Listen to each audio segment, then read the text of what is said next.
My name is Evan Harrington. It's Buffalo Pepsi. You want to try some? Look at them. Buffalo Pepsi. Look at them. There's different flavors. I'm your host, Frank the Tank Lopez.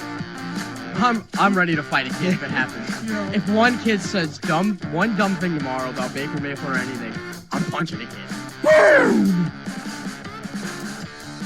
Mr. Brotherly Love here, Chris Giacobello. I know how to turn the mics on, Dan. That's a good thing to know. We got it. Progress. Where is this Ronaldo slander? Why do you have Ronaldo slander? Where is this banter coming from? My name's Dan Dale, a.k.a. Double D. You're quiet. I can barely hear you. Why am I quiet? Why am I quiet? Dan, you're quiet. How am I ever quiet? Here is The Blitz on 91.3 FM. Live here from Buffalo State University. Welcome to The Blitz on 91.3 FM WBOI Buffalo, Buffalo's original alternative. Since 1982, brought to you by the Buffalo State Student Activity. My name is Dan Dale, also known as Double D. And you're asking why, Dan, are you producing on a Wednesday? It's because a certain someone forgot and then said, oh yeah, I am the one who's supposed to be producing. But I'm a nice guy. He asked, can I produce today? And I said, sure. I got 30 minutes. So does he before we have to go to a soccer game and be color men to Evan Harrington.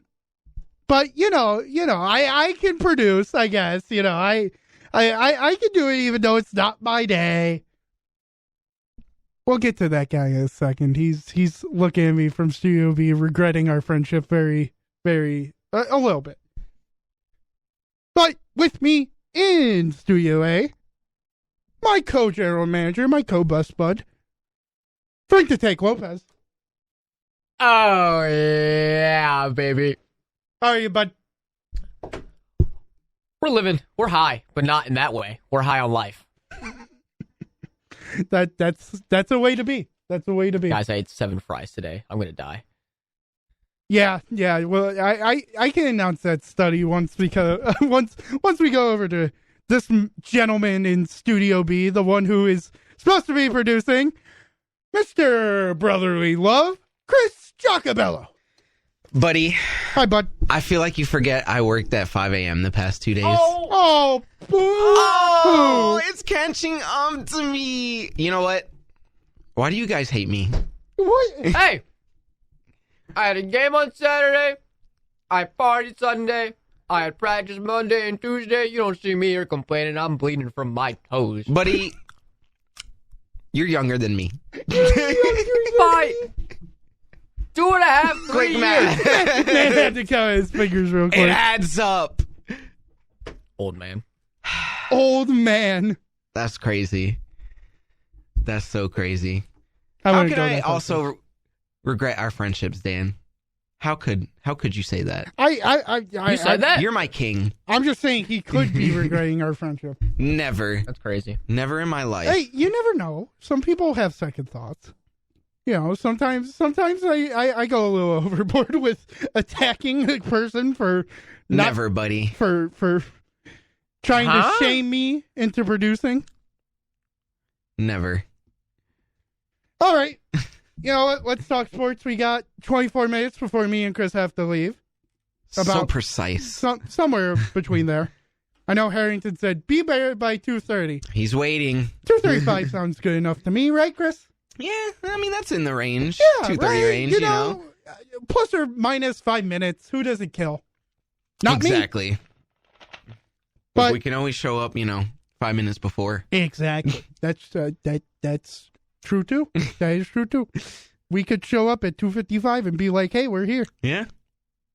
But let's talk some sports.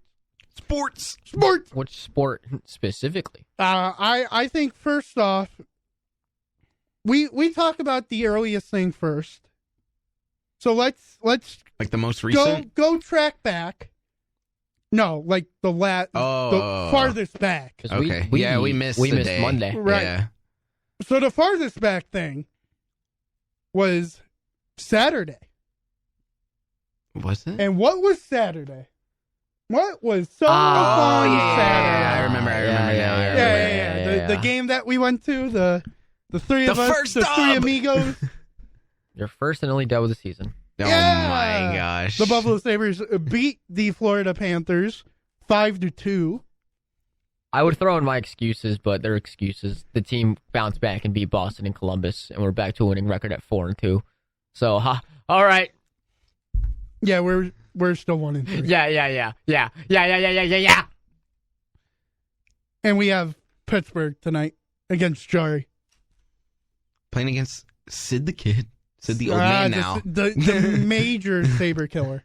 Yeah, he Cindy is, Crosby. He kills you guys. You know, there's a lot of Sabres killers, but he is the main one that I despise. Despise? Just the I top- despise Cindy Crosby, yeah. That's crazy. He ruined my childhood for me. Oh my gosh. Sucks that for you. bad? Yeah, it's that bad. I mean, just think, I was 7 in 2010. 2010 was the last time the Sabres did anything influential. And Jeez. No, you're such Playoff. You're such a youngin. Yeah. I was Child. 11 in 2010. What's wrong with you? so, I mean, basically, ever since I was Were 7. you? No, you weren't. I was 8. That's crazy. Yeah, you really I was Wow, 12. my math is whoa. Yeah, buddy, hands.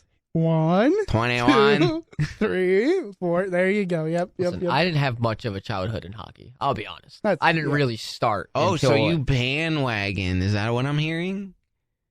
NHL 13 is what really got me into hockey. All right. Okay. All right. And No since- need for this hostility, And guy. since I had already been to a few Panthers games, I was like, oh, Panthers. Panthers. And then I just kept playing year after year. Panthers. And then Luongo was on the team. So I was like, oh, insane.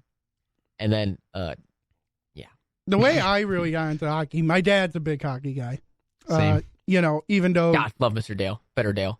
Oh my god. fair. My favorite Dale. Yeah, I can't My favorite of the Rebut- Dales. I can't rebuttal that. But he used to go to a lot of Sabres games without me because I was too young. I mean, he went to like the Winter Classic, the very first one. He actually got me a scarf that I still wear to this day. Winter Classic scarf? Hmm? Winter Classic scarf? Yeah. It's really nice. It's still very, very good winter scarf. But I really didn't get into hockey until I mean, I was into it. I mean, I would watch games, of course, but when my mom got an iPad, remember when apps back in the day were just crazy? Yes. Like you could get anything. Yes. NHL 12, I think, was on the iPad. Oh yeah. At that Yep. time. It was like, yeah, I remember and that. it was some of the best, like, I played it, dude. EA was kings back in 2012. I was going to Like, say, when it comes to sports and apps, the only game that I really played was the Tap Sports Baseball. Yep. And then Prime Madden Mobile. Yeah. 2015, Yeah. Madden Yep. Mobile 15 and 16. And then 17 was, they actually, their Thanksgiving. There was big that even year. Madden on the iPad. That was when I had Yeah. Joe Madden Montana. 12.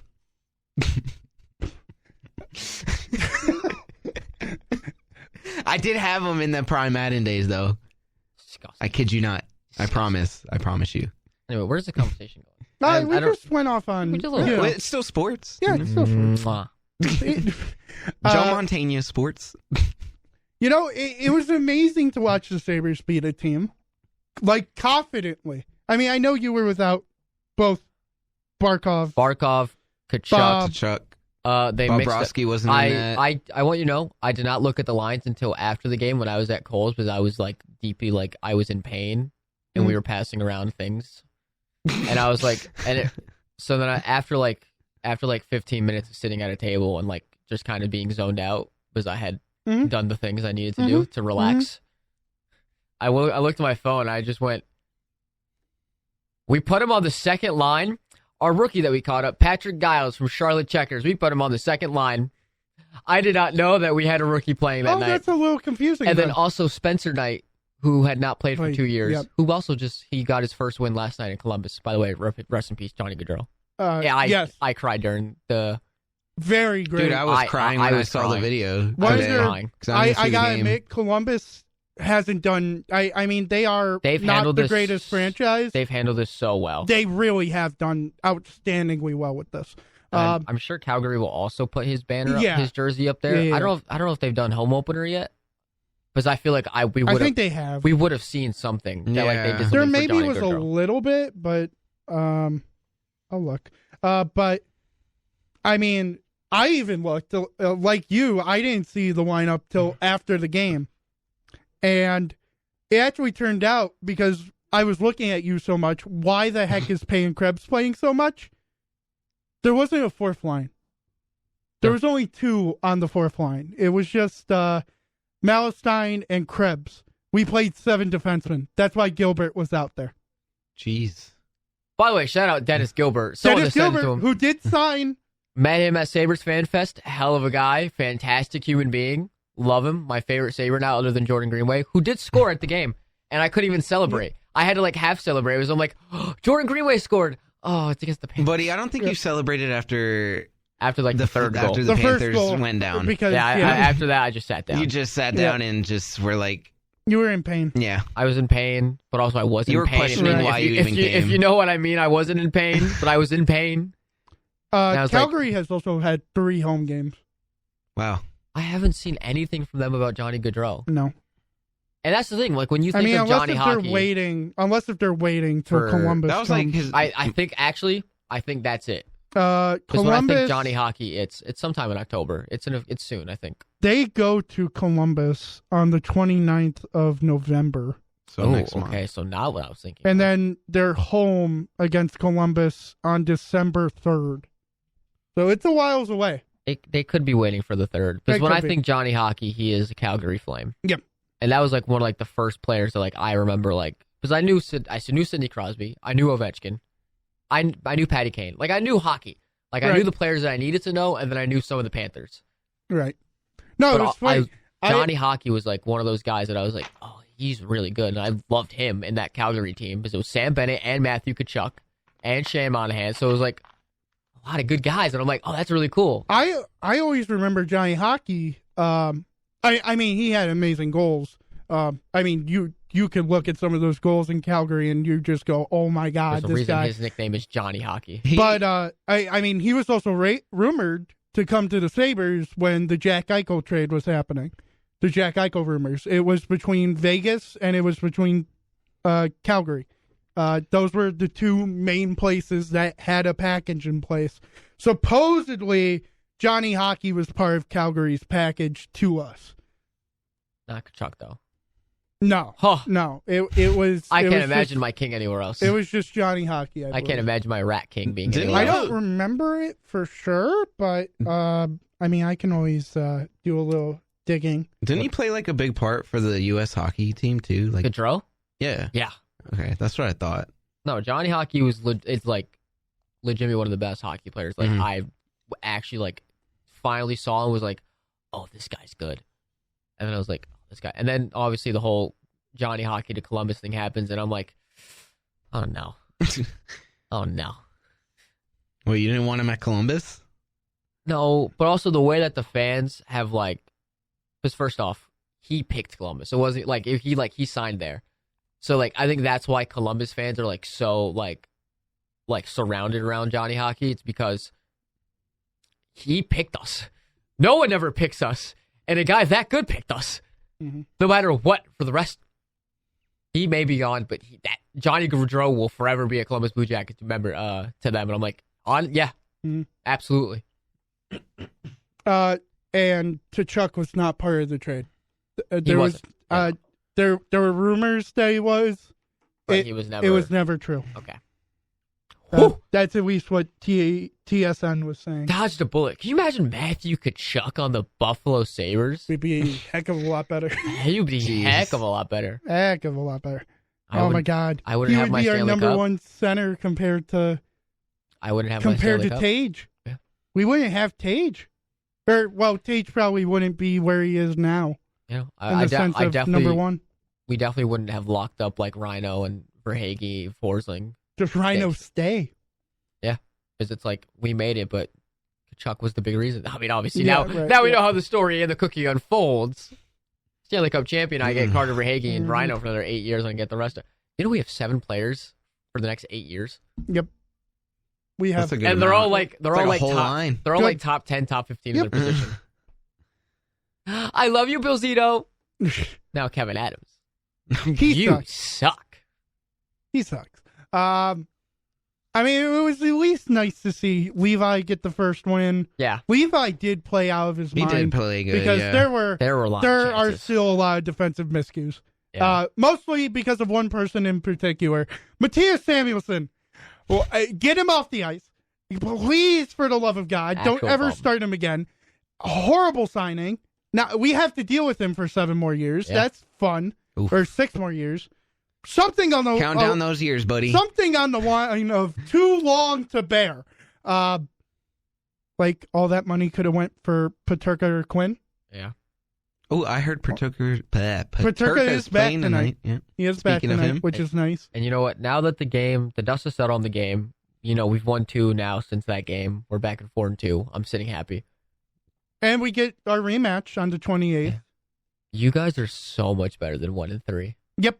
The Sabres are so much better than 1-3. Yep. I think New Jersey is out of their mind. Seeing it in, that's just, New Jersey, everybody's correct on them. and that's They're what- out of their mind. and that's without Luke Hughes. Yep.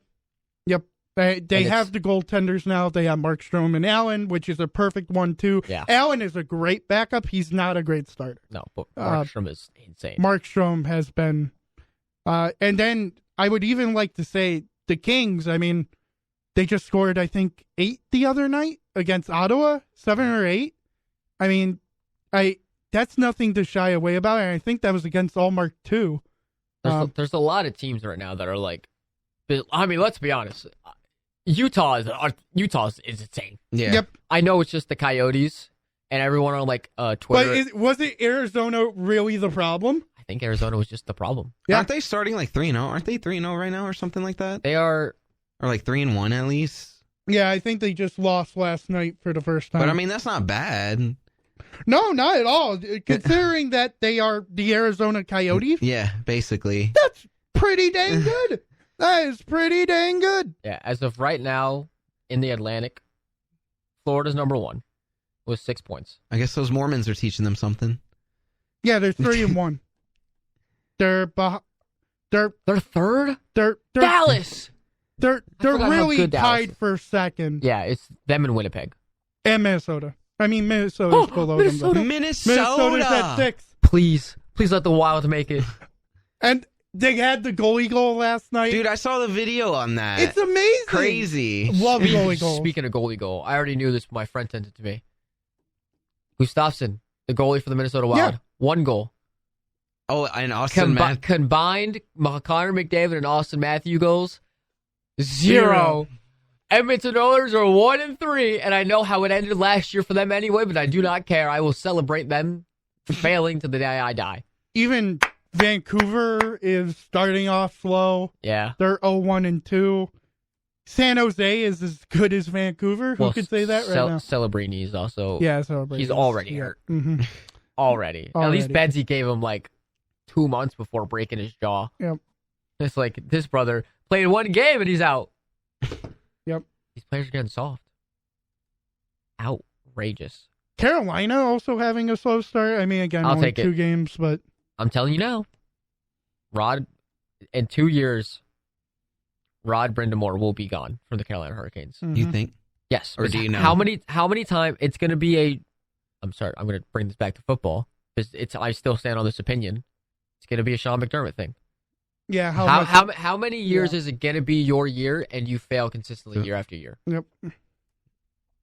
No, that's Because always Because it's the everyone's question. pick. Dan's pick 2 years ago was the Canes. I think you were also high on the Canes last year, I Yep. believe, right? Yep. I usually Yeah, am. I mean, You they- are. I people- usually And am. you should be. The Canes are a good team to be Yeah. high on. You're right. They're just a great But regular season Regular team. season, they get out-coached. Yep. Brandon Moore gets absolutely out-coached. His lines in the playoffs, he does some wacko-doozle things in the playoffs, and it's like you're getting outmanned. And it's like, oh, but they swept the Capitals. So, or no, Right. Islanders? I don't know who they play first. I forgot. I don't know. Islanders, I believe. And it's like, guys, That was the Islanders. you guys have a good team. Rod Brindamore maybe just isn't the answer. Right. Just like Sean McDermott will get you there. Right. But is he gonna? He can get you there, but is he gonna take you there? If you know what I mean. I mean, it's kind of like the same almost with Todd Bowles. Oh my God. We won a Super Bowl with Todd Bowles. As a defensive coordinator. Does it not count? It doesn't, no, because he he's wasn't head coach. No, he's head coach. I'm telling.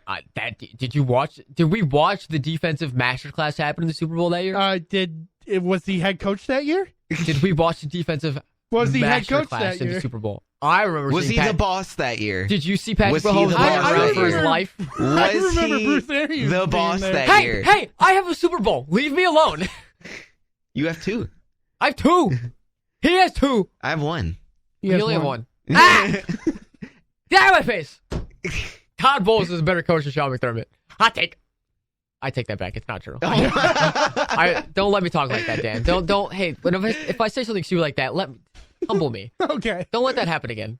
Don't let that sentence ever come out of my mouth. Is All that right, Todd yeah. Bowles is a better coach than Sean McDermott? Shut up. He's 10 times better than Sean McDermott. Yeah, I tricked you. Instead of he's just a better coach, he's 10 times better than Sean McDermott. Mm-hmm. Did Todd Bowles get the Bucks there as a head coach? As a defensive mastermind, yes. But as the boss, a.k.a. the head coach. No, Was he the manager? No, it's Bruce Arians, who's also just still sitting in the press box. He is, yeah. He's at the games. Yep. He's there. He's in our front office. Yep. But he's just He's got the good view. it's the Pete Carroll thing, where I think he's secretly pulling the strings. All right, let's move on. I was gonna say. We got only a couple minutes left here. Talk about the trade. Talk about it. Wait, We want- Gotta get into put your it. opinion on it. You're the first, Bills fan. They just to lead into it. Bills beat the Jets 23-20 after some very fortunate events that are hence named Greg cannot kick. Greg cannot kick. Mike Williams sucks. Tyler Bass can also cannot kick. Yes, but that's a different problem for a different day. Don't worry. Different topic. Don't worry. Yeah, I'll talk about it. Yeah, Don't yeah, worry. yeah. So basically, after that game, Sean and Brandon decided to talk and go, We need someone. we need someone. Yep. And we're going to go out to get him. So after Devontae Adams gets traded to the New York Jets for just a third, an hour later, The New York Packers, you mean? the New York Packers, very true, new name. The Bills traded for Amari Cooper, a third round and a 7th rounder to the Browns. I don't think that's bad. No, not at all, all. especially when you're paying him $800K. Yeah, that's like $800K. what a steal. Now, what was Dallas doing? I mean, just great question for Dallas. What were you doing 2 years ago when you had this, or 4 years ago now when you had this guy? You traded for this man. You traded away this man and got a 6th, I think, in return. And that was it from the Browns? I do not remember the trade package, but I remember it not being great. Because the Cowboys, Jerry Jones. Yep. He sucks.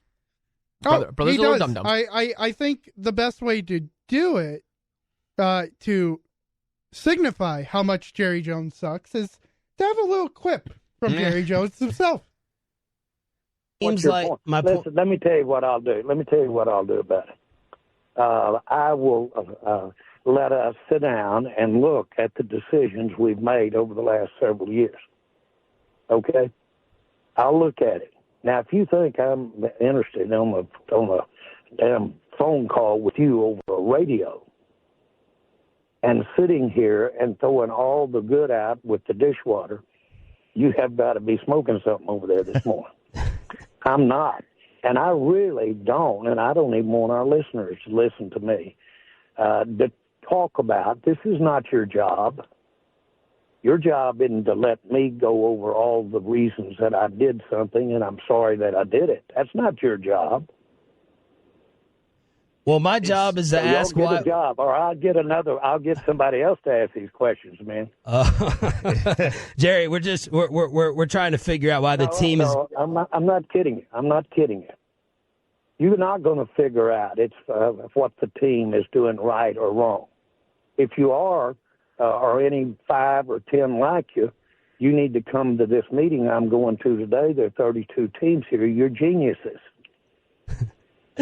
Jerry, Okay? Y'all really think you're going to sit here with a microphone and tell me all of the things that I've done wrong and without going over the rights? Well, now, listen, we both know we're talking to a lot of great fans and a lot of great listeners. And I am very sorry for what happened out there Sunday. I'm sick about what happened Sunday. Now, I'm not talking to these yahoos on the end of this phone. I'm talking to you, the fans that are listening this morning. And we can spend a lot of time going over zigging and zagging. One of the stupidest things I've ever done that anybody has ever analyzed is by the Cowboys. It was an idiot that did that. So idiot things can turn into good decisions. Okay? Smart things can turn into bad decisions. The facts are that when you make one, you don't really know whether it's going to be good or not at the time. So let's just go ahead. I'm trying to answer your questions, man.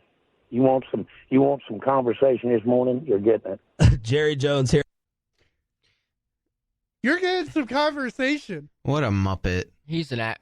I'm a muppet. Sick. Hey Jerry, this is your disease. You did this. You started it. Right? The reason you're sick is because it's coming out of your pockets. Hey, it was or your should I birthday. say, not coming out of your pockets. And he wants to talk about, let's talk about the right thing. What right things has he done? You lost to the Lions 47-9. 0-3 this year at home.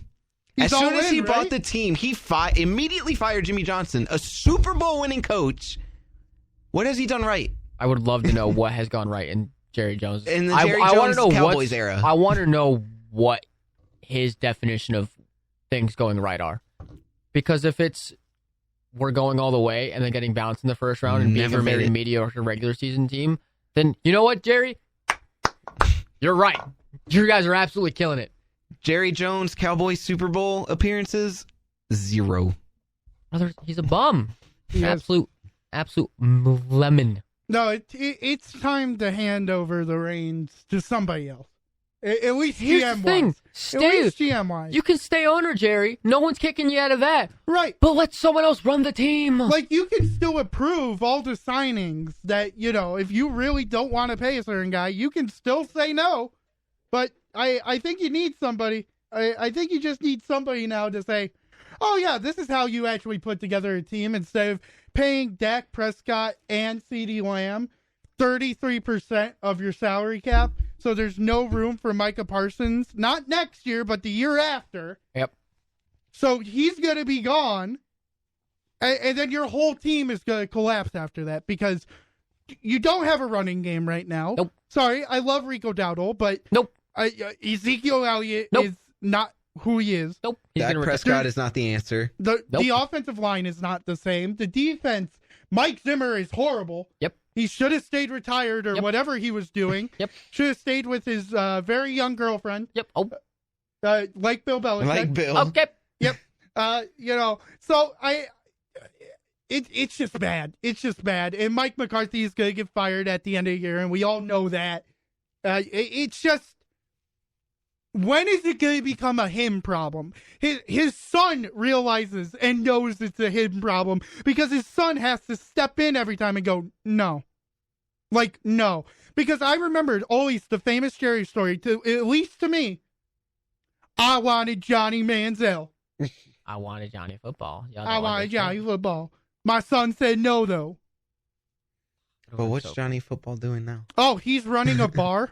Exactly. I think he has his own bar. Hey, he's happy now. Yeah, as long as he's happy. If he's happy and making money, I'm happy for him. It's funny, too. He can be happy knowing that he's not the worst Browns quarterback in history anymore. Jeez.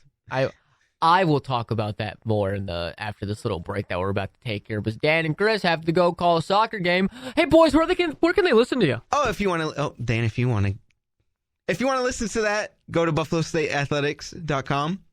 I believe that's the right link. Yep. Go to men's soccer. Go to the schedule. Hit find watch today's live. date, and then today's game, rather. And then there's a little tab you can click on. Little watch link. click on it, let it load, and then you'll hear me, Chris, and Evan Harrington. And that's Three-man a broadcast, baby. 3 o'clock game start. But if you want to stay over here with me, I will be covering the rest of week 5 of the week 5 games that occur, because we didn't talk about them Monday. Week 6. We're in week 6? We're in week 6. No, but... We're moving to week 7. Yeah, wasn't this week 6? It Because was. We're 4 and 2. 2. We're 4 and 2. Yeah, We're 4 and 2. So I'll be covering the rest of week 6, then talk about a little bit of playoff baseball. And then we got a little Thursday Night Football action to talk about tomorrow that I'll talk about today. Oh my God, he won't forget about Thursday night. Yeah. And now you guys can't even be here to remind me. I have to do it all on my own. I'll text you. Yeah. All right. All right, we're going to take a little quick break here. We'll be right back after these short few messages. Or I'll be right back.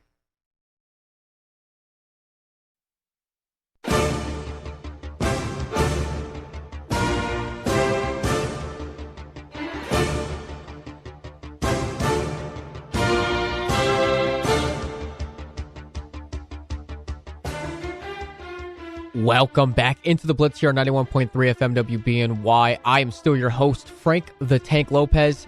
It's just me today for the rest of the hour and a half show that we have for you today. We talked a little bit about the NFL heading into the break that we just had, but it's time to cover the rest of what was a pretty eventful NFL Sunday. Some good games, some great games if you ask me, and then some downright awful, terrible games. We talked about the Thursday Night Football game that was between the 49ers and the Seattle Seahawks.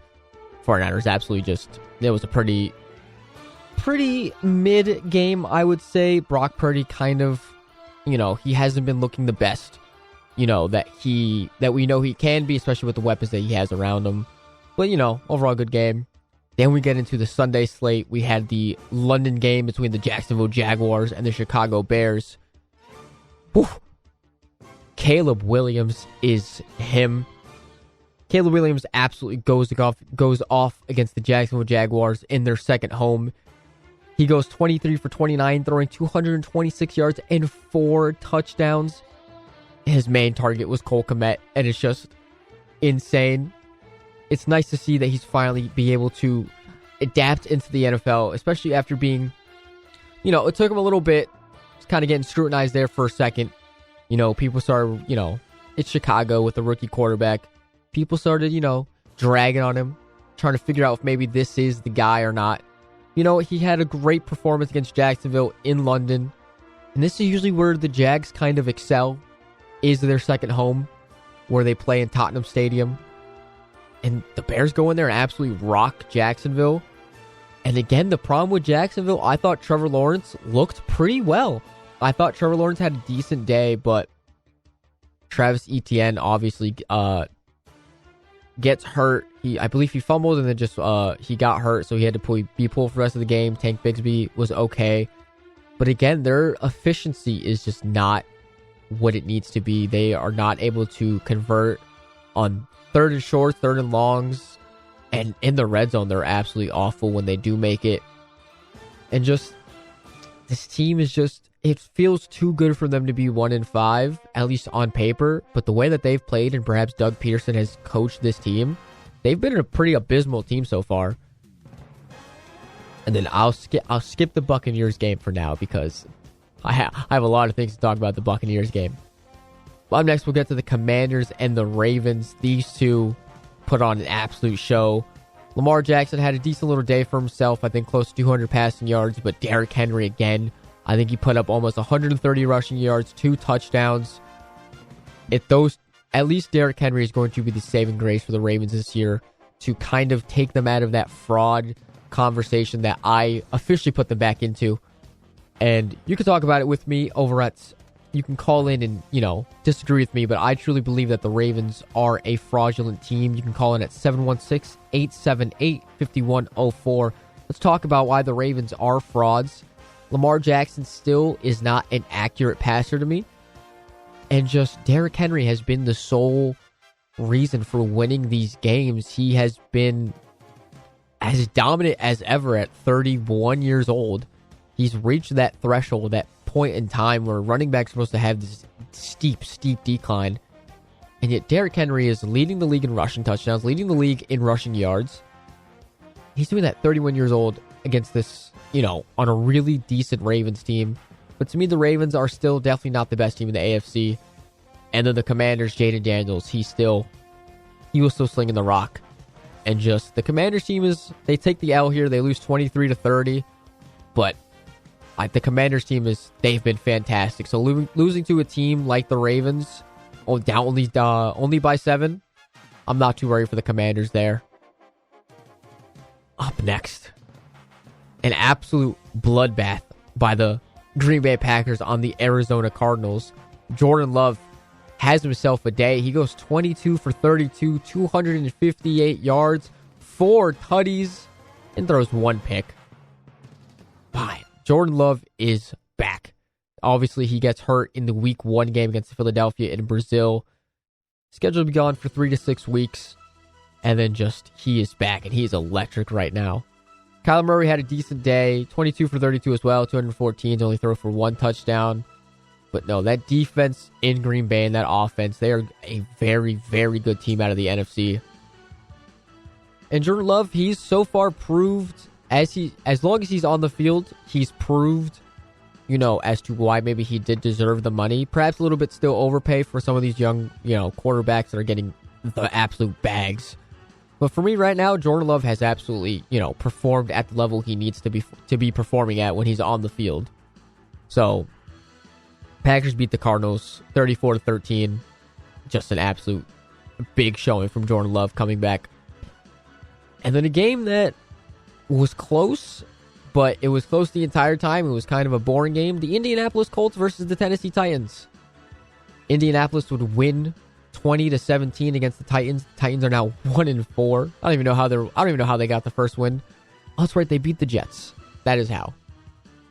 But Joe Flacco, the ultimate backup quarterback now, he goes 22 for 38, 189 yards with 2 touchdowns versus Will Levis's 16 for 27 and 95 yards. He threw a touchdown though, and he was very excited, as I believe his celebration was he just threw his hands up in the air and started just throwing them back into his body.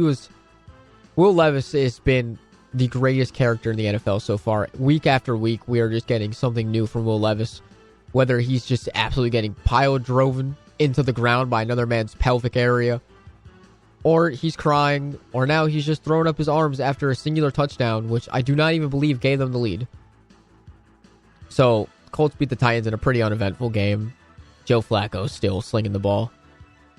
Up next, the Houston Texans versus the New England Patriots. CJ Stroud, a bit of a stinker game, if I do remember that this is a game that Joe Mixon absolutely went off. 13 carries for 102 yards, a touchdown. CJ Stroud, 20 for 31, 192 yards with 3 touchdowns. I believe Stephon Diggs absolutely caught a touchdown. Tank Dell did, and so did Joe Mixon. There was no Nico Collins on the day. Yeah, 41-21. But also, I think the bigger story for this game between the Texans and the Patriots was that, yes, of course, the Texans win. CJ Stroud looks great. That entire Texans team is great. But Drake May, for his first official start in the NFL, he went 20 for 33, 243 yards and 3 touchdowns, 2 interceptions. It should be 1, because I believe one of the interceptions was right off, I don't want to say it was off Hunter Henry's hands. It was off somebody's hands. But my goodness, is Drake May the future of that New England Patriots team? Defensively, the Patriots also looked awful, which I thought would be the difference and what would make the Patriots at least not a truly abysmal team this year was maybe going to be their defense. But if Drake May is able to stay on the field and it, maintains the starting position, maybe their offense is actually going to be the saving grace for the Patriots this season. Not saying that they have a shot in the AFC East or in the AFC in general. But, if Patriots fans want something to look forward to, because, Patriots fans, the long tortured history of their own franchise, you have something to look forward to in Drake May. Next game up on this Sunday, we have the Cleveland Browns versus the Philadelphia Eagles. Both of these teams, Cleveland Browns are still absolutely abysmal. Their defense is what has been holding them up. Myles Garrett is still an absolute beast. Their secondary isn't awful as well. But Deshaun Watson goes 16 for 23 with 168 yards. That's it. They do absolutely nothing. Jalen Hurts, on the other hand, 16 for 25, 254 yards, and 2 tutties. Saquon, kind of quiet on the day, had 18 carries for 47 yards. And then A.J. Brown returns back into the lineup with an absolute amazing day. 116 yards, 1 touchdown on 6 receptions. You know, as long as the Eagles do have A.J. Brown and that Devonta Smith connection, they will be fine. But don't expect this Eagles team to be the Eagles team that we've seen, you know, the past 2-3 years, where they excel at the run game, they excel at smash mouth football, and you know, really now what their big saving grace is just Jalen Hurts seeing if he can throw it up to an A.J. Brown or a Devonta Smith. Because other than that, I'm not impressed by this Eagles team at all. I truly do not believe that Jalen Hurts is going to lead this team anywhere. Obviously, they made it to the Super Bowl, but they did lose. Just something about this Eagles team, I'm not fully bought in yet. And then, of course, the Cleveland Browns, they are an absolute abysmal team. And now they lose Amari Cooper. So if you're betting for a team to go winless for the rest of the season, I would put on the Cleveland Browns. Because now you have Deshaun Watson, who is a very, very below average quarterback now. He officially has no one to throw the ball to because Jerry Jeudy has been non-existent in these games. And Pierre Strong Jr. is their running back. So, but they kept it close against Philadelphia. I think that just kind of shows more how I want to say not, because the Eagles aren't frauds, because they are a good team. They're better than the Ravens in my eyes.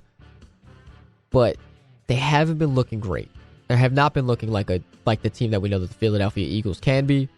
And the fact that the Browns hung in there with the Eagles, I think says more on the account of maybe the Eagles aren't as good as we think they are than the Browns being a good team. I think that's what it comes down to. Up next, another pretty much boring game. The Los Angeles Chargers versus the Denver Broncos. Herbert versus Knicks, 2 Oregon boys fighting it over. Herbert goes 21 for 34, 237 yards and a tutty. Bo Nix goes 19 for 33, 216 yards, 2 touchdowns, and 1 interception. I think Bo Nix is finally kind of settling in. It took him a little bit. Obviously, they get the 3 early wins in the season. No, it was a pretty okay game. Denver scored their 16, all 16 of their points in the fourth quarter.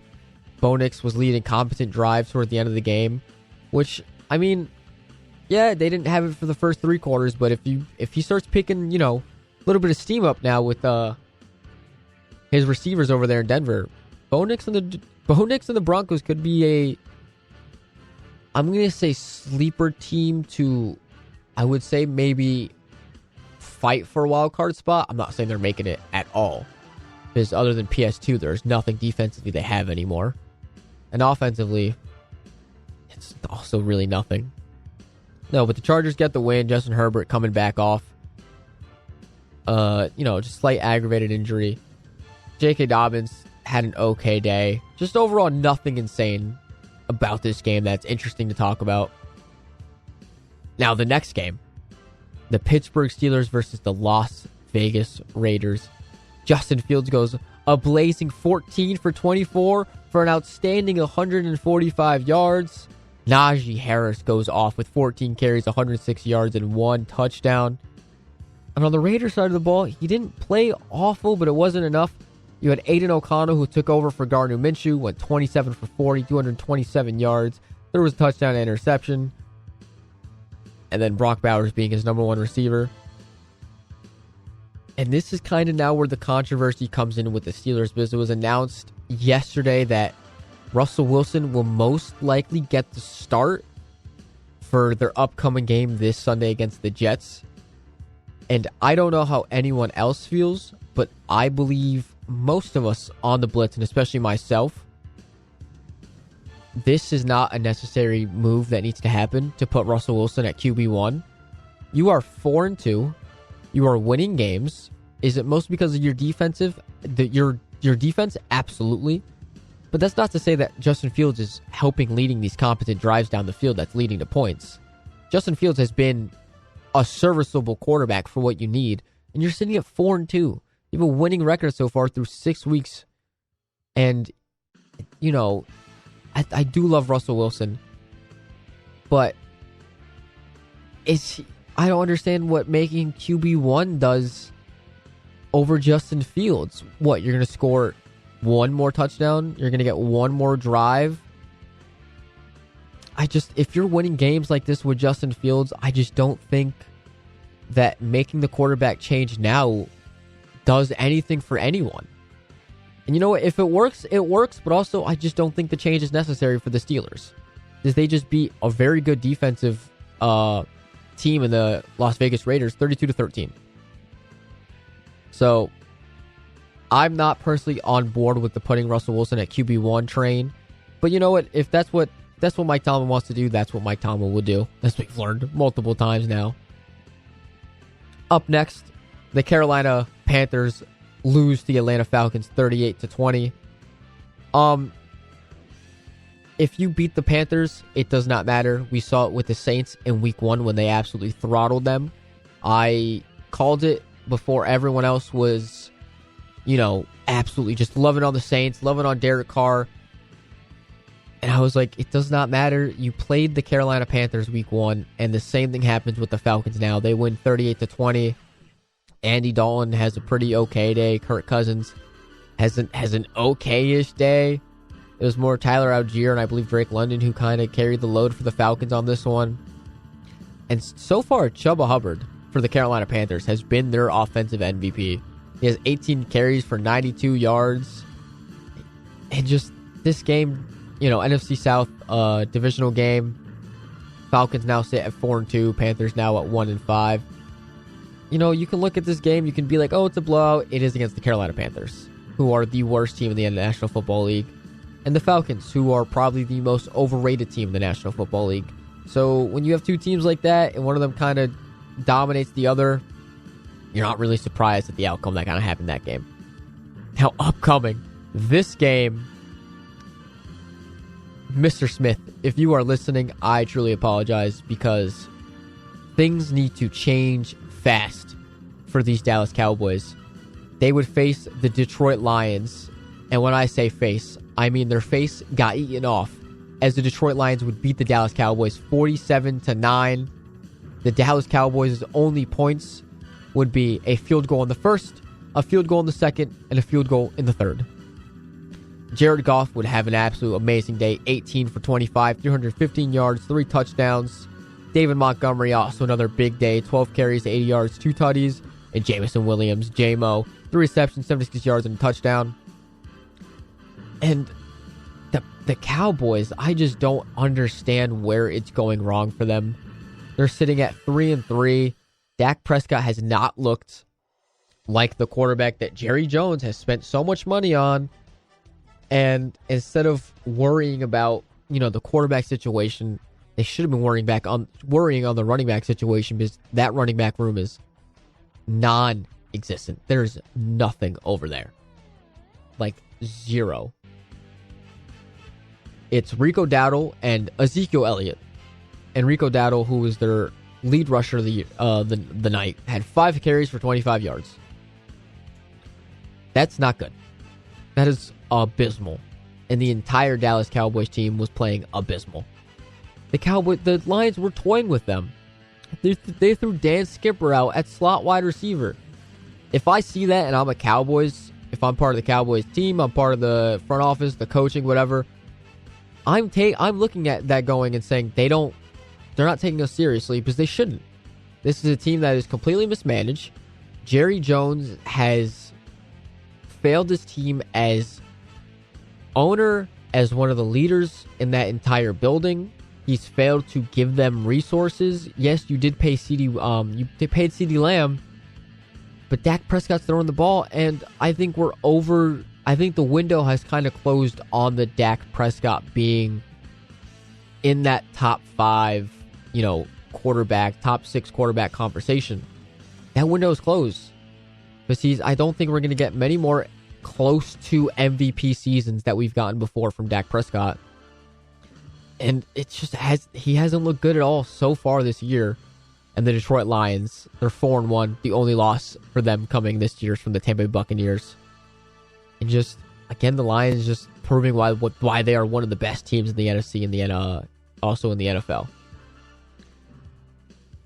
Up next, a pretty great Sunday night football game between the Cincinnati Bengals and New York Giants. Final score being 17-7. Daniel Jones and the New York Giants are an awful football team. Awful. Daniel Jones would go 22 for 41, 205 yards, 1 interception. But Joe Burrow would go 19 for 28 with 208 yards. They were both pretty mid for the game. But Joe Burrow would also be the leading rusher for the Cincinnati Bengals, as he would also pick up a rushing touchdown for himself. The Bengals aren't good this season. And I don't understand how or why. I don't know if maybe it's a lot of like the off-field drama that we've seen with Jamar Chase.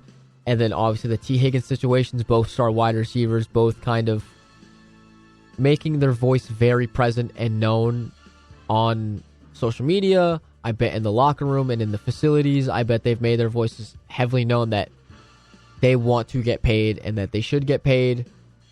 And I don't want to say that's been, it could be playing a toll in the way that they're acting on the field and the way that they've been, holding themselves. But sitting at 2-4 and beating this Giants team by 10, it's not a good look on the Cincinnati Bengals at all.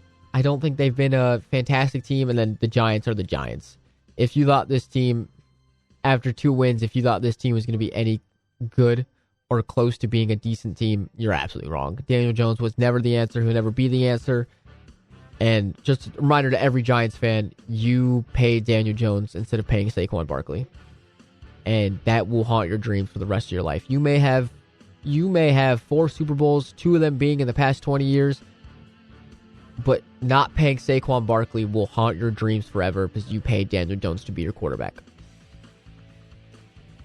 Now, I will talk about the Buccaneers Saints before I talk about the Bills games, just to keep it fair, just to keep everyone in Buffalo happy.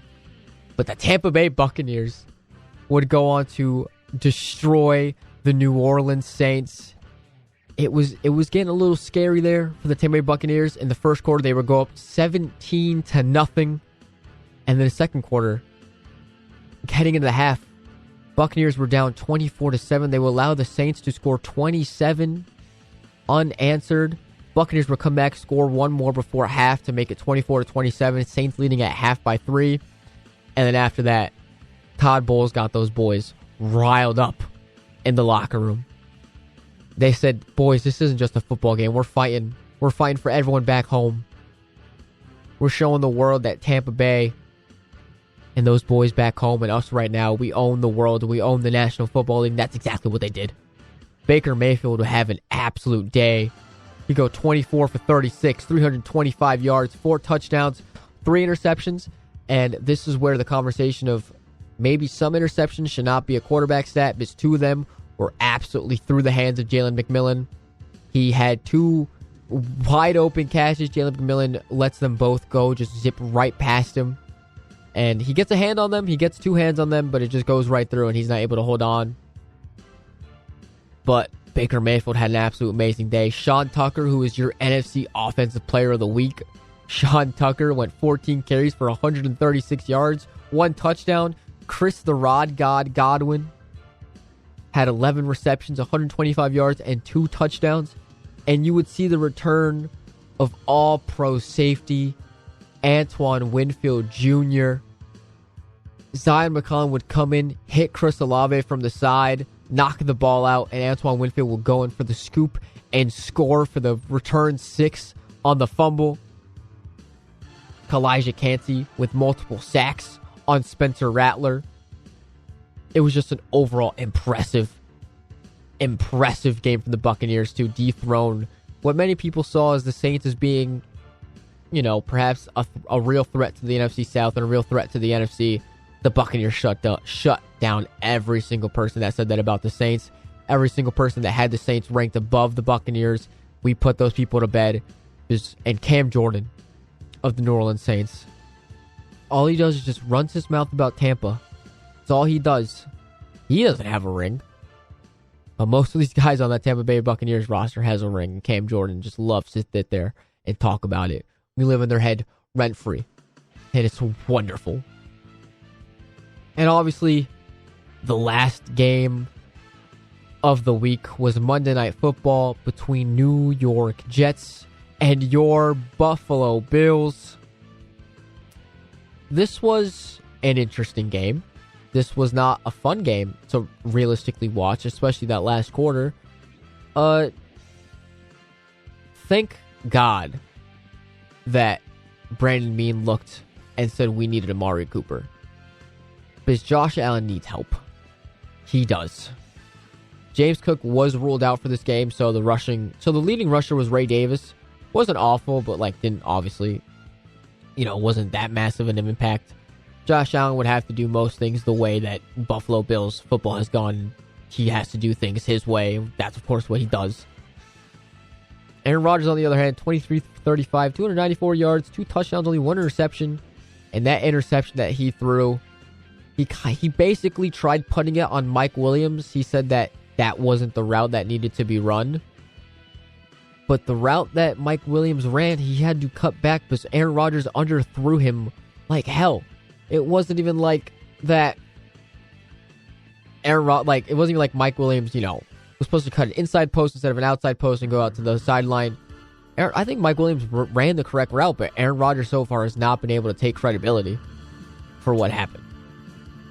And both the GMs for these teams, Woody Johnson and Brandon Beane, after this game was over, they both went back into their little rooms, and they were both, I think, simultaneously at the same time, they both had the same idea that they both needed a wide receiver. The Jets would also land Davante Adams for a third-round pick. So now Davante Adams reunites with Aaron Rodgers in New York.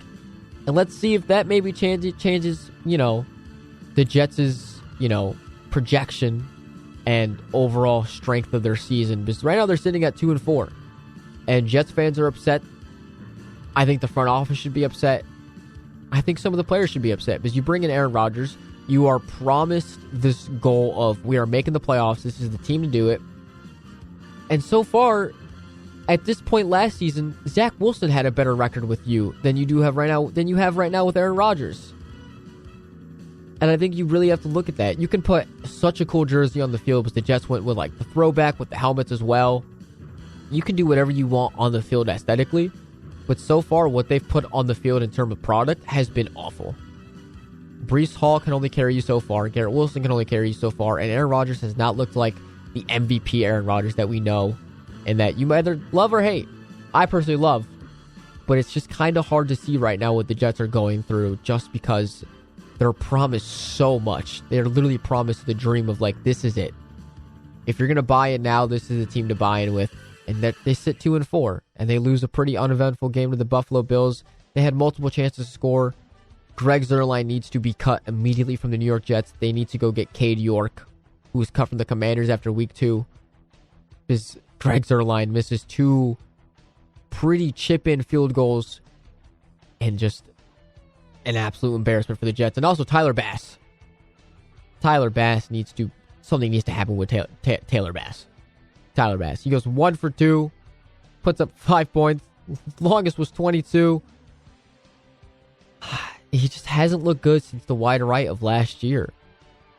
And it's been, he was also a little shaky before that, but now it's kind of being put into question of is Tyler Bass really the answer for what you need in those critical situations, in those long field goals and those long PATs? Is this Tyler Bass really going to be the guy that's going to carry the Bills into that position? We'll see. We still got a long ways to go at the head of the season. We're about to head into week 7, but that's for Friday's show. We're going to take a quick break here, and when I come back, we will discuss what perhaps is the greatest time in fall, America's pastime. We're in October, so that means we are in peak playoff baseball.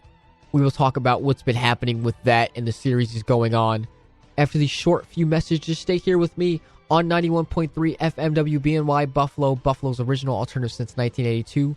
Stay with me after these short few messages.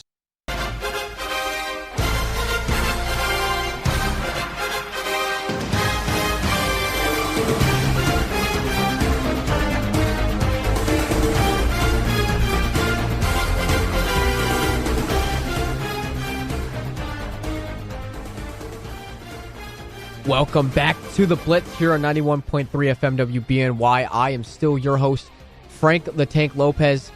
And move over football. Move over college football.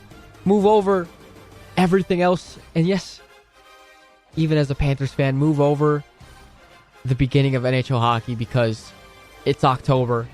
And one sport dominates October, and that's Major League Baseball. And have things heated up since the last time we were with you on Friday. This is the greatest time in sports, in my opinion. Rarely only one thing I would say right now rivals playoff baseball, and that's playoff hockey. And we are months and months and months away from playoff hockey, so we are in the best time period of sports.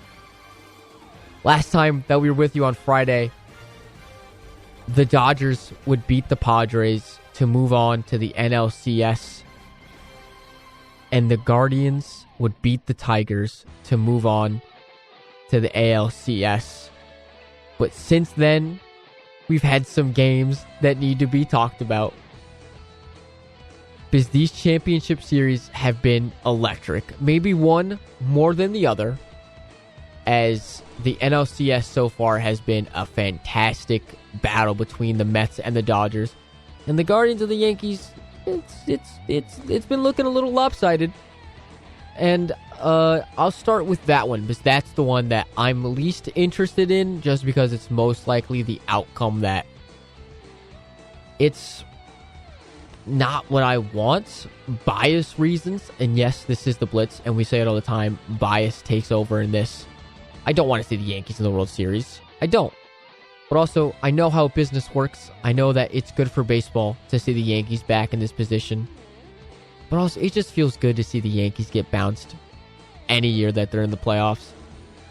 But they are up 2-0 in the championship series against the Guardians. In game one, I believe it was, who started that game?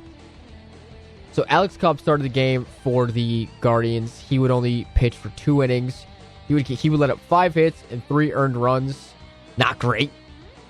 And the Yankees, Carlos Rodon, he kind of bounced back.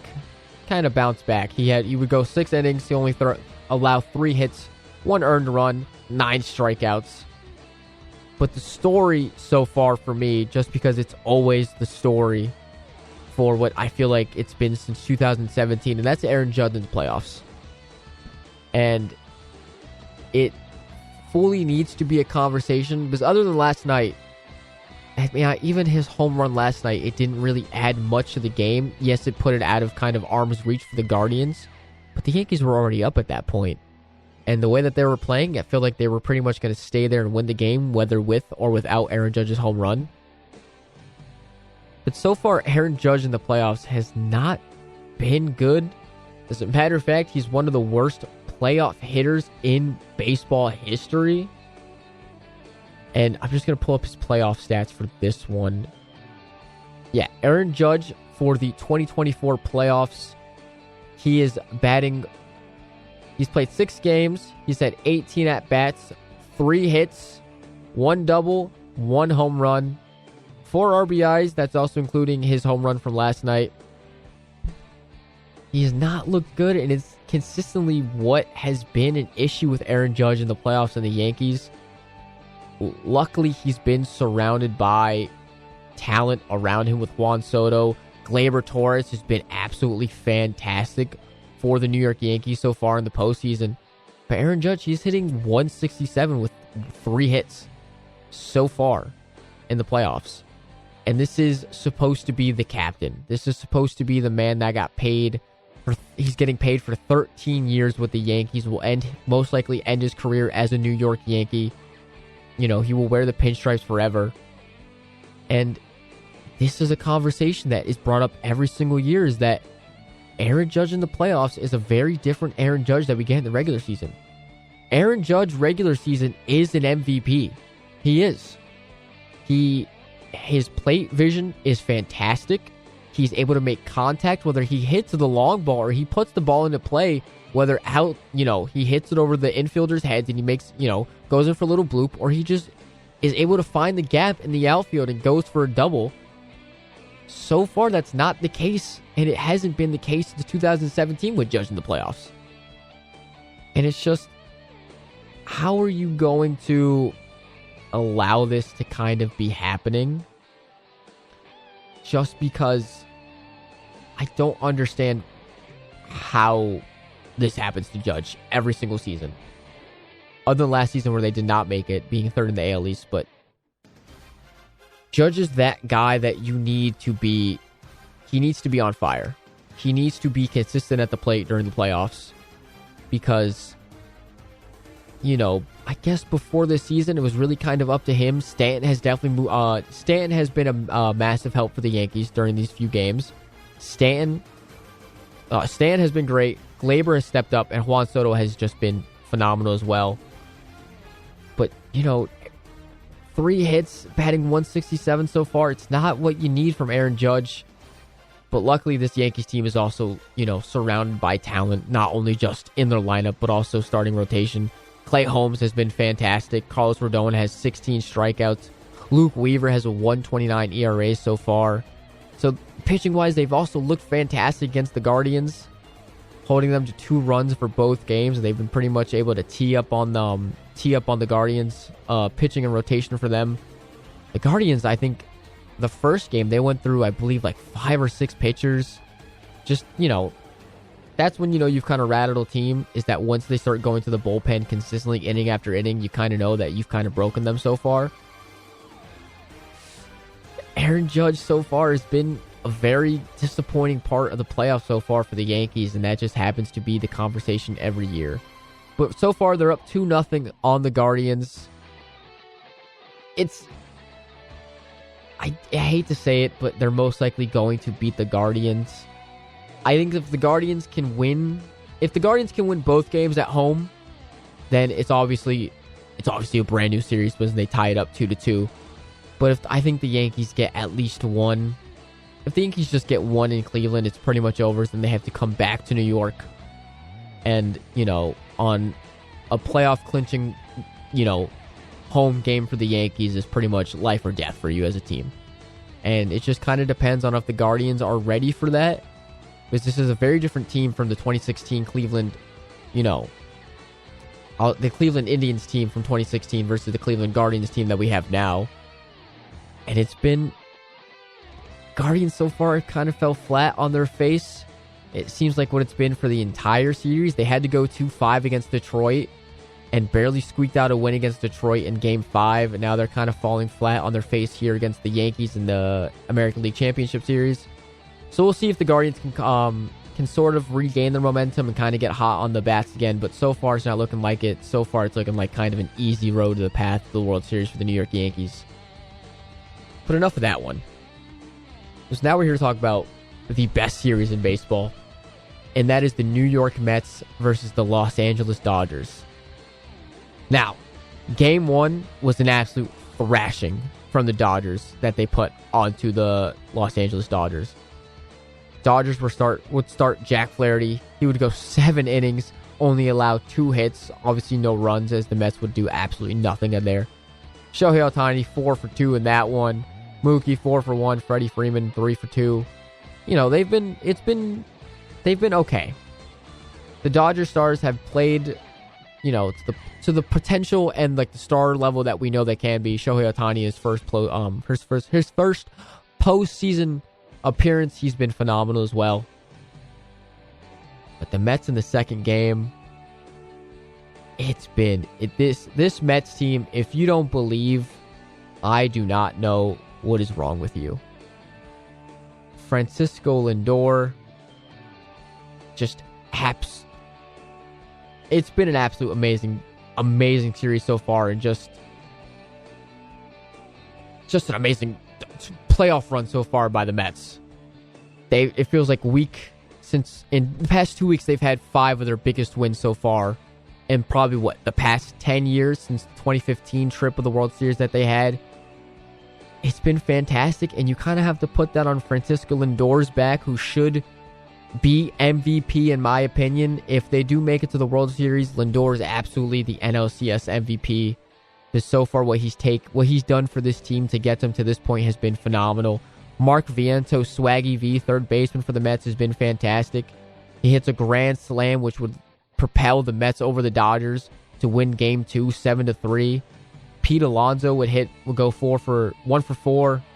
Harrison Bader would be kind of quiet on the day. Jesse Winker has been fantastic. Starling Marte for the Mets has also been fantastic. And Jose Iglesias, I mean, he is, for the age that he's at and the journeyman that he's been, to kind of lead, be a leader on this Mets team.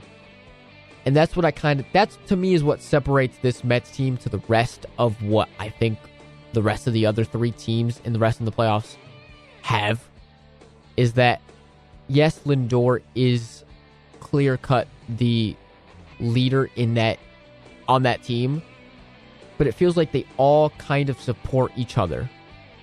As where, to me, the Guardians, other than Jose Ramirez and maybe Steven Kwan and Josh Naylor, there isn't really anyone there that's kind of supporting each other. The Yankees, it's just kind of feels like once one of them goes down, the rest of them kind of play down. And then also the Dodgers, if Shohei is not doing it, Mookie and Freddie are not, then they're you kind of just throw them aside. But this Mets team, they are, we joke about it with the Knicks, with the power, friendship, and all that. But this is what the Mets team is legitimately based on.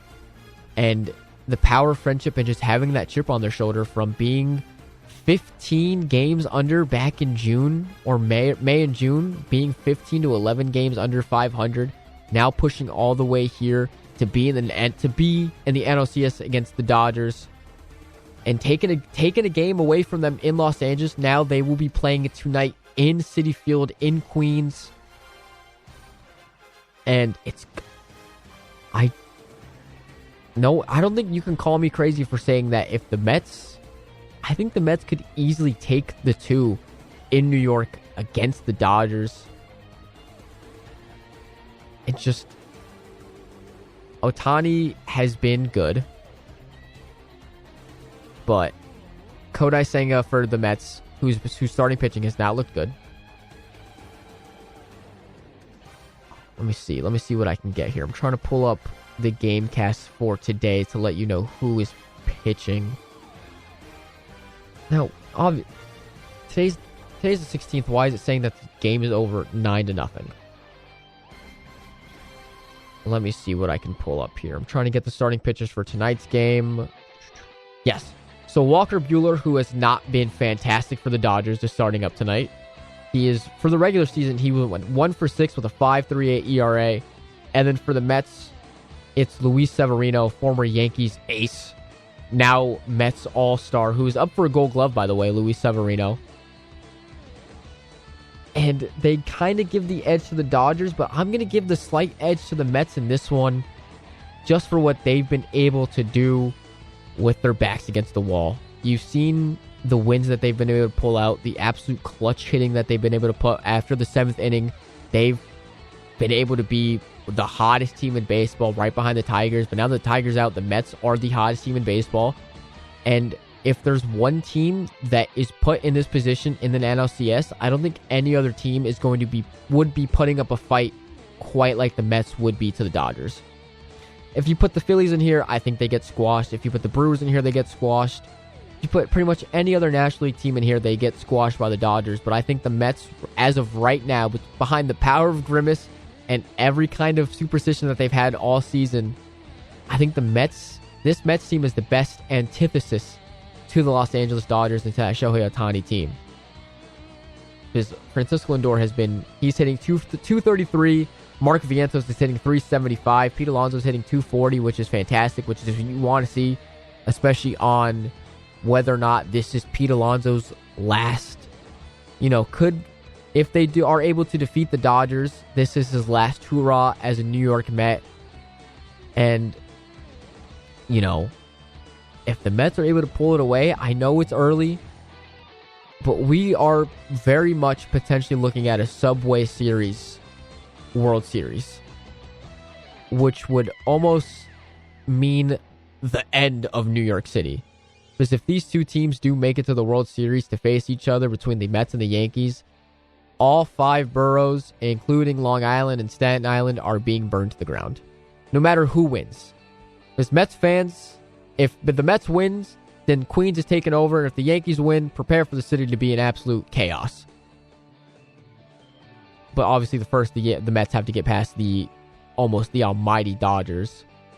But it's, other than Ohtani, you have Betts and Freeman, who are also kind of on that page as an Aaron Judge type, disappearance in the playoffs, where maybe you'll get 1 or 2 games out of them that are fantastic. But other than that, they are not really producing the way that Mookie Betts does.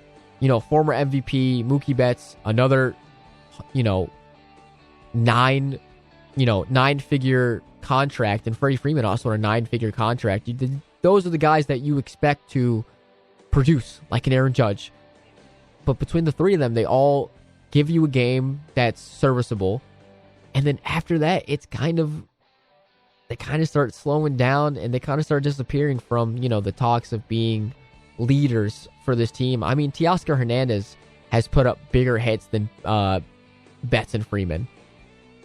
And as a Dodgers fan and someone in that front office or in that clubhouse, if you have Teoscar Hernandez being the second best hitter for the Dodgers, maybe things aren't going exactly the way you want them to go. It's tied 1-1, heading into New York tonight. I'm going to give the slight edge to the Mets here, especially tonight with Luis Severino, who's been an absolute baller so far since the playoffs have started. And speaking of MLB, they did announce some of the Gold Glove finalists just before, Game 3 tonight. But here are the finalists for the Gold Gloves that they've released. And there's a little bit of controversy, at least in my eyes.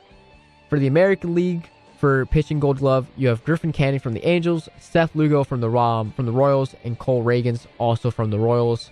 Most likely Seth Lugo. I feel like he was phenomenal.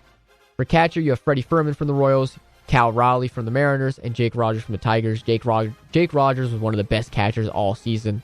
I have no doubt in my mind that he'll probably win the Gold Glove for that one. First base, Nathaniel Lau, former Tampa Bay Ray, now on the Texas Rangers. He's up for Gold Glove. Ryan Mountcastle from the Orioles, and Carlos Santana for the Twins. That's most likely going to go to... It's going to be between Carlos Santana and Ryan Mountcastle, but I would probably give the slight edge to Ryan Mountcastle for the first base Gold Glove.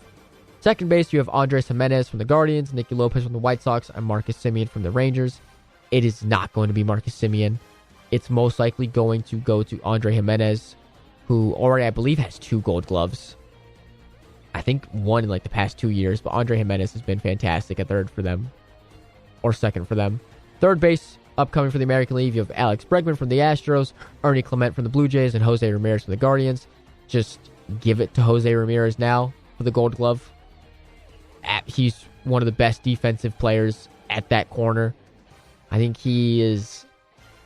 I believe he's better in defensive runs saved and outs above average than Clement and Bregman. I don't know if that's positive for sure, but it's Jose Ramirez will most likely be walking away with the Gold Glove. For shortstop, you have Brian Rocchio from the Guardians, Anthony Volpe, and Bobby Witt Jr. This is not even a question. This is going to Bobby Witt Jr., and the controversy comes in Anthony Volpe, who statistically was an awful defensive shortstop. He was behind many errors. His throws were overthrown or underthrown. He should not even be in consideration for a Gold Glove this year. Maybe next year, if he's able to make that leap to a stronger defensive stand, because it was a lot of criticism throughout Derek Jeter's career that Derek Jeter is definitely one of the greatest shortstops. But defensively, you also have to look at, like, Jeter wasn't all that great at the position. And I'm kind of getting the same thing from Anthony Volpe. He's going to put you in great position in the lineup. He will get you, he'll put you on base, and that's what you need. But when it comes to actually playing the position shortstop, Anthony Volpe has not been good. Left field, you have Colton Cowser from the Orioles, Steven Kwan from the Guardians, and Alex Verdugo from the Yankees. I thought Verdugo was great, but I still believe Steven Kwan. He missed a few games early in the season, but it's still Steven Kwan was phenomenal left field. Center field, you have Jarren Duran from the Red Sox, Jake Myers from the Astros, and Dalton Varsho from the Blue Jays. I think Dalton Varsho most likely gets that Golden Glove for the Blue Jays. He was phenomenal this year. I think he was the second best center fielder in baseball in run value and stopping and defensive runs saved. Duran wasn't bad at all. He will most likely come second, but Dalton Varsho from the Blue Jays most likely getting that for the center field. In right field for the American League, you have Wilyer Abreu from the Red Sox, Joe Adell from the Angels, and Juan Soto for the Yankees. Abreu is up there, but it's most likely going to go to Juan Soto. If Abreu wins it, it would be great for the rookie to get it in his rookie season, because he was also phenomenal. I think he had 18 defensive run saves, but Juan Soto was also phenomenal. And then for utility players, Willie Cash from the Twins, Mauricio Dubon, and Dylan Moore from the Mariners. It would probably go to Dylan Moore from the Mariners. Now, the National League side, for pitcher, Gold Glove, you have Chris Sale from the Braves, Luis Severino from the Mets, and Zach Wheeler to the Phillies. It will in my opinion, it's going to be Luis Severino, because if we're talking Gold Glove, he was phenomenal when the ball was hit towards his way. I believe he's one of the top leaders in defensive runs saved for pitchers anyway. I think he has more than Chris Sale and Zach Wheeler. So, you can kind of take what you want, but for me, it'll most likely go to Luis Severino. For catcher, you have Patrick Bailey from the Giants, Gabriel Moreno from the D-backs, and Will Smith for the Dodgers. All three National League West players. I think I'm going to go Patrick Bailey for the Giants on this one. I just feel like he had a more productive season behind the plate for the Giants at the catcher position than Will Smith or Gabriel Moreno. And Will Smith kind of had a little fall off year than the catcher that we know he can be for the Dodgers. But I'm going to give this to Patrick Bailey for catching.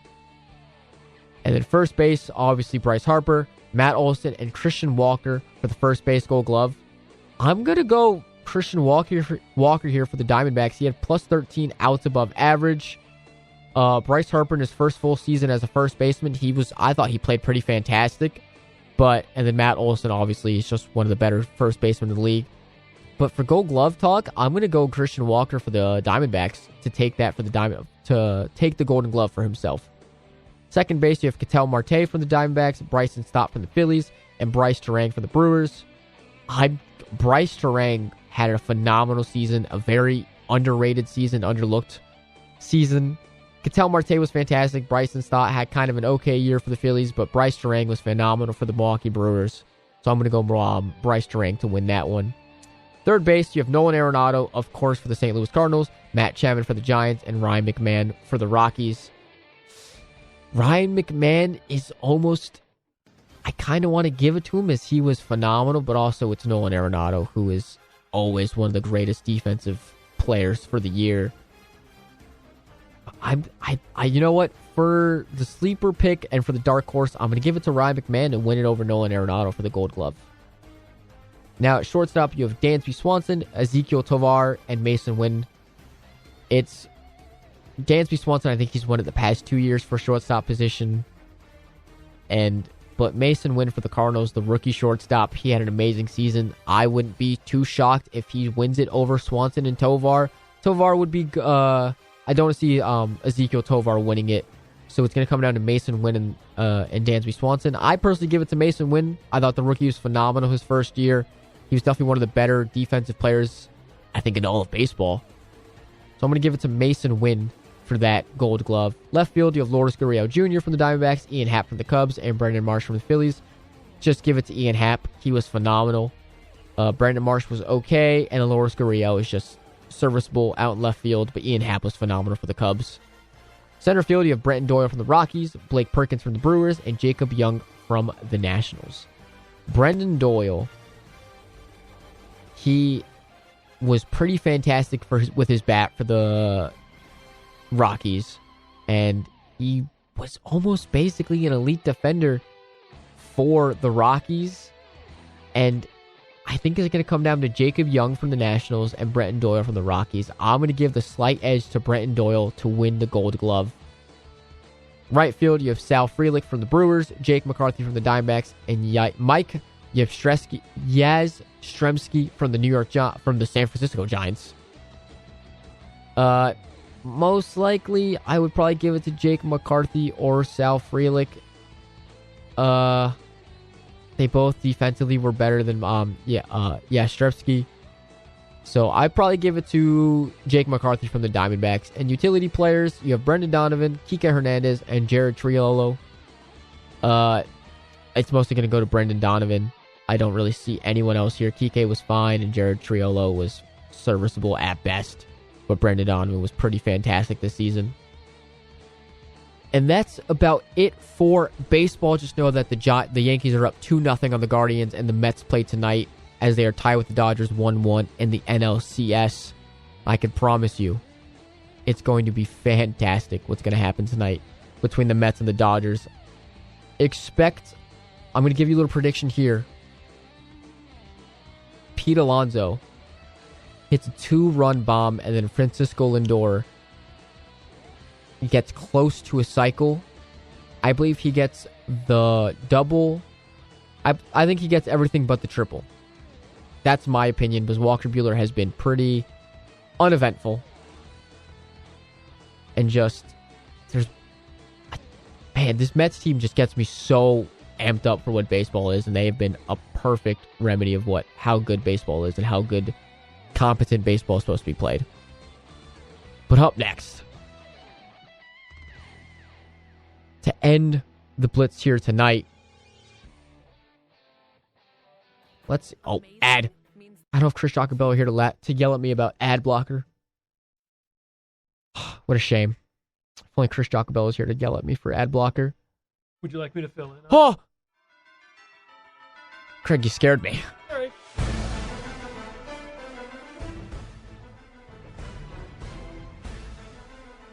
Before we have to go off the air, we're going to talk a little Thursday night football. And let me tell you, do we have a game for tomorrow night? I don't know how Amazon Prime does it every single week, but we got an absolute banger for you. You have the Bo Nix-led Denver Broncos versus Spencer Rattler and the Saints. I don't know who at Amazon. I don't know who at the NFL. I don't know if this is coming straight from Jeff Bezos, but I have to assume at this point that Amazon did something to make the NFL mad, because you are consistently, other than 2 weeks ago when it was Buccaneers Falcons, Thursday night football sucks. This is an awful games, and it does not get any better, because we now have to watch Bo Nix versus Spencer Rattler on primetime. Now, yes, obviously, they were kind of hopefully banking on Bo Nix versus Derek Carr. But even then, is that even really that much better? In my opinion, no.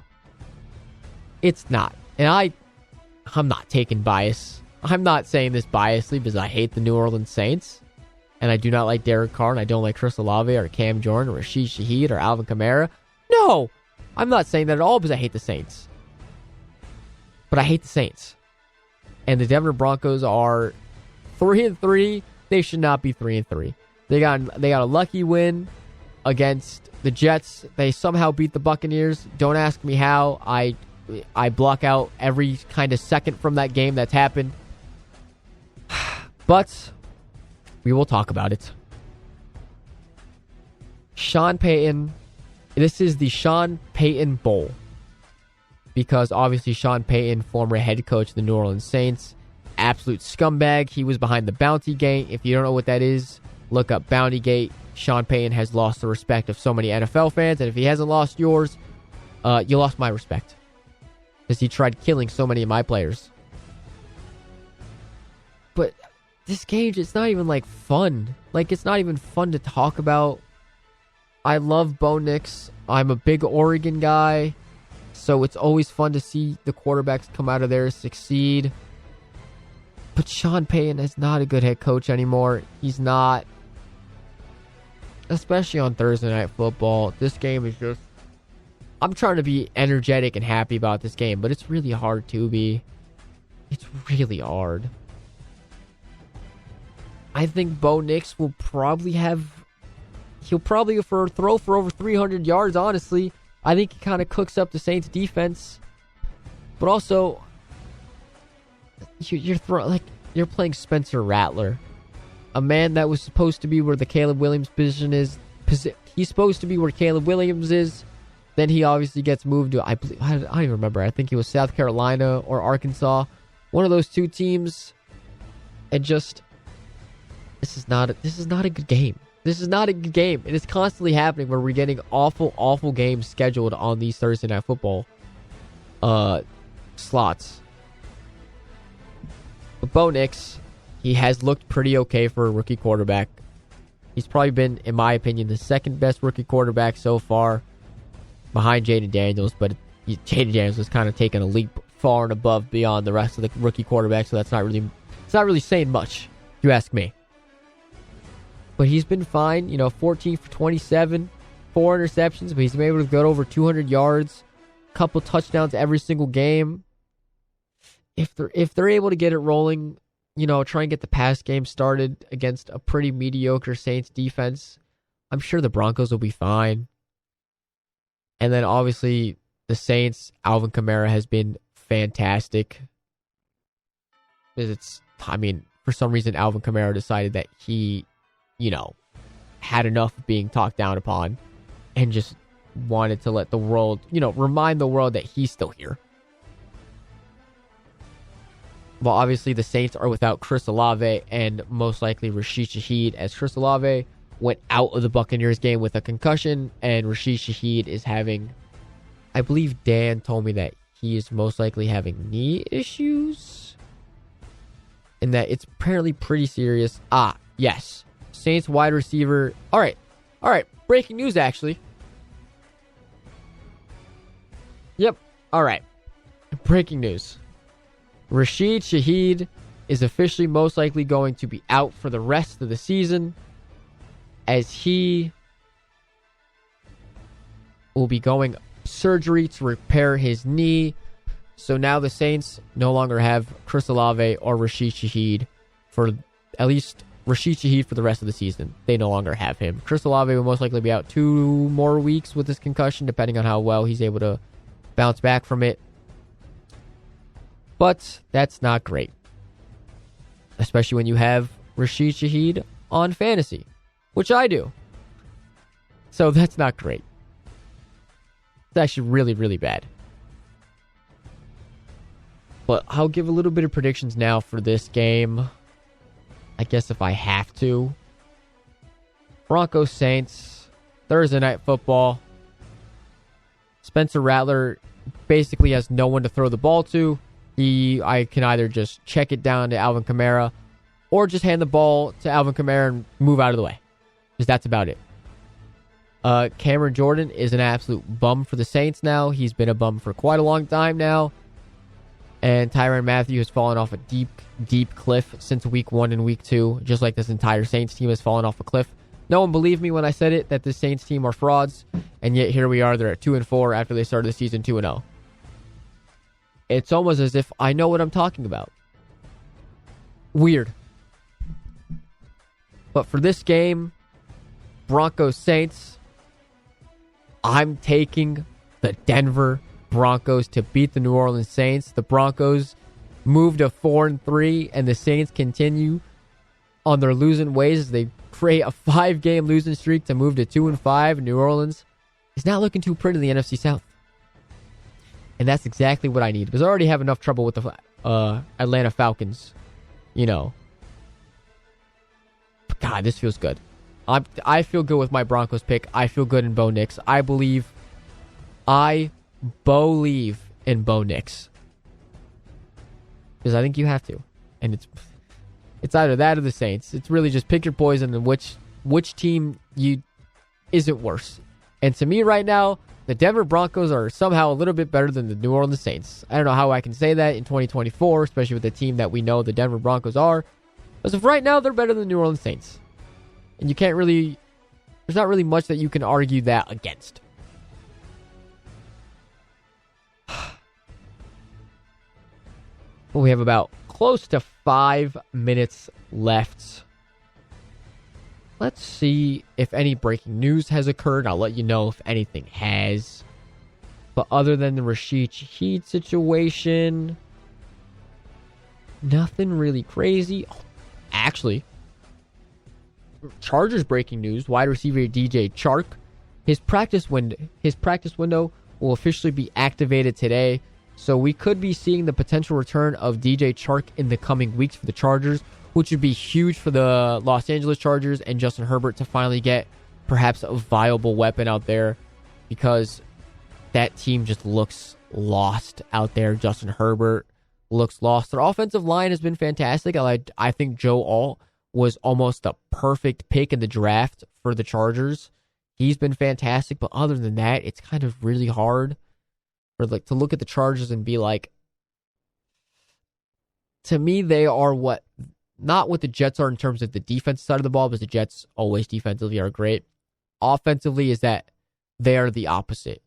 Is that the Chargers have the quarterback, but they don't have the weapons, in my opinion, the Jets absolutely have the weapons, but they don't have the quarterback. And then obviously the coaching gets, thrown in there. Maybe Robert Saleh was the problem. Maybe he wasn't. We don't really know, because no one's really told us anything. And also, more Saints news. Dennis Allen, also. Chris Olave, concussion is out, and then obviously Rashid Shaheed. And yeah, it's almost official that Russell Wilson will be getting that QB1 start. He took first team reps today. And Mike Tomlin said yesterday that Russell Wilson would take first team reps at some point this week. So you can basically bet that Russell Wilson will be QB1. This is a mistake. This is an absolute mistake. If Russell Wilson does not go out and blow out, because you're playing the Jets. You're playing Devontae Adams now and the New York Jets. You go from beating Devontae Adams and the Raiders to now you're playing Devontae Adams and the Jets. One of those teams is very much better, and the defensive front of the New York Jets is 1,000 times better than the Raiders, other than Max Crosby. That's it. That's all they have. And if Aaron Rodgers can find that prime time magic that we know he has, especially maybe rewind the clock with Devontae Adams,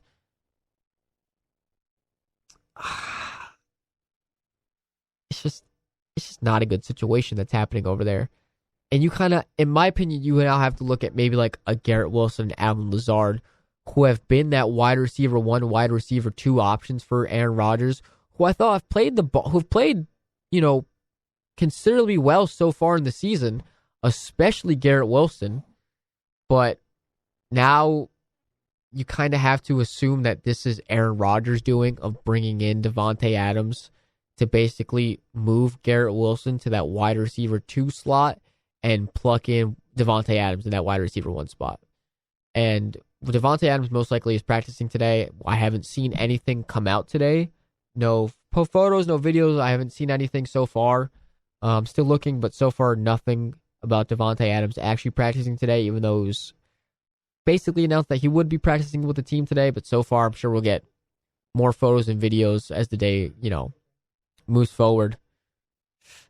But man, I want to know what the feeling is like in that Jets locker room, because it can't be a great feeling right now in that locker room. You lose Coach Saleh, who a lot of that team loves and has been very vocal about the love that they have for Robert Saleh. And if the reason that he was fired was his opinion of moving Nathaniel Hackett out of that offensive coordinator position and moving Ulbrich in, and yet that's just what happens now, because Nathaniel Hackett's is no longer basically the offensive coordinator for that team. It's Jeff Ulbrich. And that's basically what's happened. And you fire Robert Saleh, even though he was the one that basically suggested it, speculating that he was the one that came out and was like, let's move Nathaniel Hackett out of there. Because he does not know. Because yes, he may have been with Aaron Rodgers for so long, but this is a different team. This is a different scheme that we have with the players that you have that are, faster, explosive, better hands, better route running. Breece Hall, when he has an open field, is an absolute beast out in the open field. I mean, even finding gaps, Breece Hall is phenomenal. So it's kind of a different thing that Nathaniel Hackett may not be used to.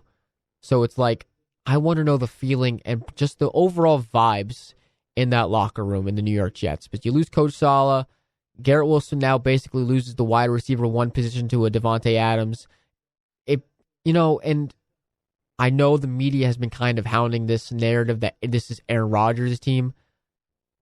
But after that trade for Devontae Adams, it kind of feels like this is Aaron Rodgers' team. And I'm not, compare it to maybe a LeBron out there in Los Angeles who everyone kind of knows he's basically the head coach there for the Los Angeles Lakers. You're kind of getting the same vibes that you're getting out of Aaron Rodgers and the Jets, that he is that head coach. He is that GM that's kind of pulling all the strings behind the scenes for everything. Because he brings in Nathaniel Hackett. He brings in Allen Lazard. He brings in a bunch of players. Now he gets Devontae Adams for a third-round pick. And it's, how much of this is actually Woody Johnson? How much of this is actually a bunch of the front office working together? Or is it really just Aaron Rodgers going, do this, this, and this, and they just do whatever Aaron Rodgers says because it's Aaron Rodgers? I don't know. We'll talk more about it on Friday. That is the end of the Blitz here today. We'll end it a little bit early. Stay tuned and listen to Queen City Pop to come in on 4 right after us here at the Blitz. I've been your host, Frank the Tank Lopez. You can follow me on Instagram at FrankLopez_561 or on X/Twitter at Frank561Lopez. Reminder, tomorrow we have the Shot Clock Show, same time as the Blitz, 2 to 4 with a lot of the other gang. On Fridays, we do have the Fatal 4-Way Show from 11 to 1. That is where me, Evan Harrington, Justin Bachman, and David Laureano talk about all things professional wrestling. And also right now, the Dan Dale, Evan Harrington, and Chris Giacobello are currently calling Buff State Soccer. So if you want to go over to listen to them as well, go to buffstateathletics.com, find men's soccer, look at their schedule, and then once you find today's date and their opponent they're playing, hit watch live and you'll be able to hear them and their live commentary for what's going on with the Buff State men's soccer team. But yeah, good show today. Phenomenal. Loved it. Just me, myself, and I today. Appreciate everyone listening, whether you were or not. Appreciate everyone. Have a phenomenal, phenomenal Wednesday. Talk to you on Friday, and then where we'll be picking our Blitz picks for Week 7 already of the NFL season. You've been listening to The Blitz here on 91.3 FM WBNY Buffalo, Buffalo's original alternative since 1982. Have a phenomenal, phenomenal, beautiful Wednesday.